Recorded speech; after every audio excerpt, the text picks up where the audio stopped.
All right, welcome to the March edition of the Beyond Wealth Advisors Economic Update. I'm John Cleaver, financial advisor, and with me today is Scott Hawker. Welcome, Scott. Thanks, John. Thanks for having me this month. Absolutely. Well, there's a lot to talk about in the world of finance and economics right now.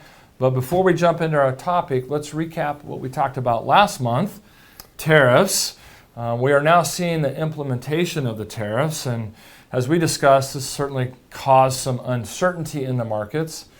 Hence, we've been seeing much higher volatility, right?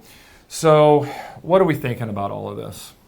So just when we thought we were done talking about inflation, here it is again. Yeah. And of course, the big R, potentially, recession comes creeping back into the discussion. Right. So here's what we know. Since the peak of the S&P 500 back on February 19th, another all-time high, we've seen the benchmark fall about 8.5% through this week. NASDAQ's down almost 13% over the same period, now in what we would call correction. And, you know, the Magnificent Seven, which got a lot of conversation last year, are grabbing headlines again as they're off a little bit over 16%, believe it or not, during that same time frame. However, there's some bright spots. Yep. Emerging markets are down just a couple percent, and Europe is actually up during that same time period of February 19th through March 10th. So this really, Scott, leads us to our discussion this month. We've heard a lot over the last couple years about the Magnificent Seven, but what about the other 493? Great question, John. So the S&P 500 delivered over 20% returns annually in 23 and 24. But what was actually behind those returns? Those returns were driven by a small number of mega cap tech companies, often referred to as the Magnificent Seven. Right. You're talking about Google, Amazon, Apple, NVIDIA, Facebook/Meta, Microsoft, and Tesla. Right, yeah. And so last year, we know that they accounted for over half of the S&P 500 returns. The question is, what's causing this performance variance? Like, why are we seeing this right now? Okay, so following the COVID-19 pandemic, the U.S. economy has been grappling with rolling recession thanks to high and lingering inflation and rising interest rates. In this rolling recession scenario, while some sectors of the economy were in recessionary territory, other sectors such as technology were thriving. Right. Yeah, I think we thought we weren't in recession, but really it was just one area was really driving it. Of course, artificial intelligence was really adding to that.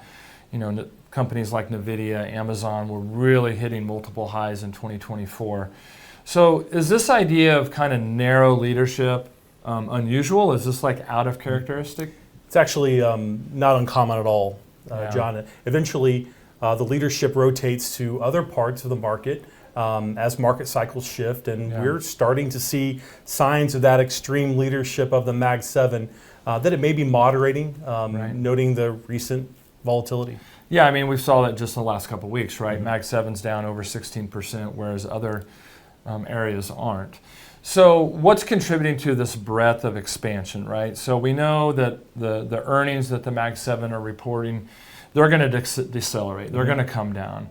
We also know that the other 493 potentially have the opportunity to pick up. So if the Mag 7 are projected to outpace the 493, but they're decelerating, then that really speaks to this broadening of the market.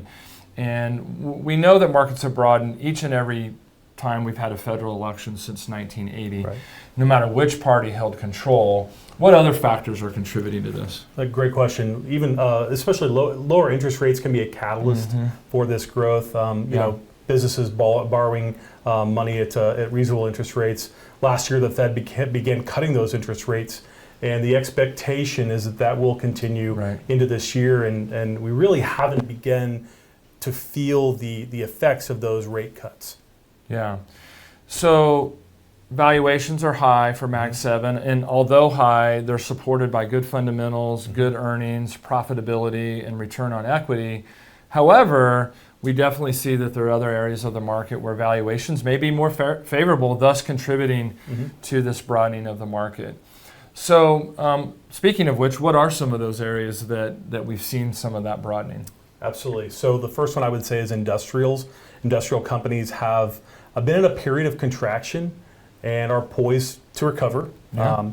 Financials, potential deregulation of financial institutions could prove to be a tailwind for the financial sector, and then healthcare. Sure. Lower interest rates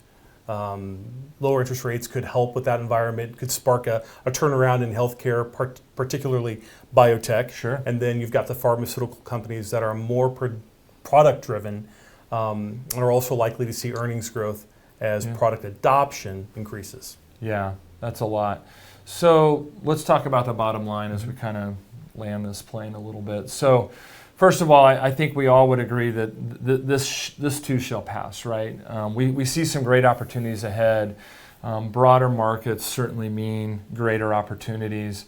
Broader markets highlight this importance of selectivity, right? Really being specific in your portfolios and certainly being diversified. And we talk about that a lot.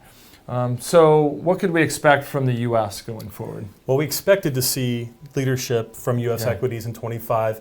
Obviously, this correction seems to be playing out. Right. While the economic data is softening, we still see it slowing from higher levels and not necessarily ending in a recession. Right. In the meantime, we remain cautious. Yeah, absolutely. So, I think to sum it all up, there's a lot going on right now, right? Tariffs are having an impact. We certainly don't want to see inflation come back. We also don't want to see a recession kick in fully.